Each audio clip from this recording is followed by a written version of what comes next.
અમે જાણશું કે કેવી રીતે તન્મય થવું એ શીખી શકાય છે, કેવી રીતે વિશ્વના રસનો ઉપયોગ કરવો જોઈએ અને તેને અનુભવો. જ્ઞાનના સૂરમાં વધુ ગંભીરતાથી તન્મય થઈને એ જાણશું જેને જાણવાથી બધું જ જાણવામાં આવે છે અને બધું જ સમજવામાં આવે છે.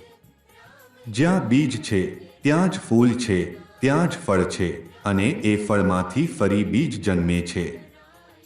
તમે બધા જ બીજ છો, વૃક્ષ છો, ફળ-ફૂલ છો. બધું જ કેટલું સુંદર છે.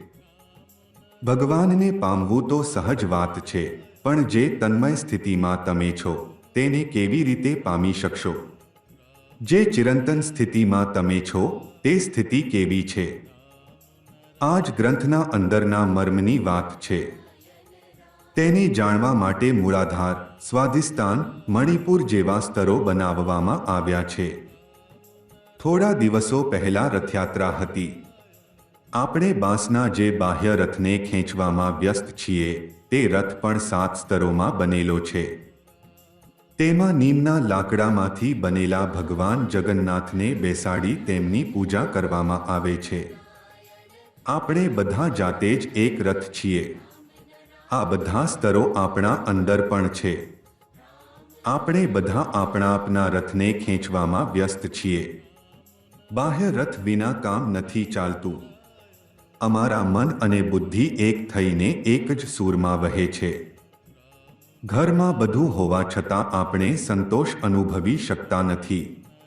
રેસ્ટોરન્ટમાં જમવાનું આપણે વધુ ગમે છે. ફૂટપાથ પરની પકોડા કે બેગની ન ખાઈએ તો મન સંતોષતું નથી. આંતરિક રથને છોડીને આપણે બાહ્ય રથમાં વ્યસ્ત થઈ જઈએ છીએ, જે રથના ચાખા અવાજ સાથે ફરે છે. આ રથ માત્ર આપણા આંતરિક રથને સમજાવવા માટે છે.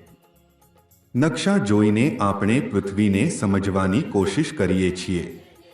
આજે આપણે પૃથ્વીને નકશાથી સમજવાનો પ્રયત્ન કરવાના બદલે નકશામાં જ વ્યસ્ત થઈ ગયા છીએ. આપણે પૃથ્વી સાથેના આપણા સંબંધને તોડી નાખ્યો છે. અમારા અહીં જે દોલ પૂજા થાય છે તે પણ આવી જ રીતે અનેક સ્તરોમાં જોડીને કરવામાં આવે છે. ઝૂલન પણ એવો જ હોય છે. આપણે આ ઝૂલતા આવેલા મહાશૂન્યમાં ઝૂલી રહ્યા છીએ.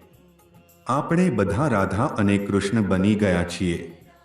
અનંત ગ્રહો અને ઉપગ્રહો તેમના ઝૂલામાં ઝૂલી રહ્યા છે. આ સંયુક્ત શક્તિની ધારા જ શિવશક્તિ તરીકે ઓળખાય છે.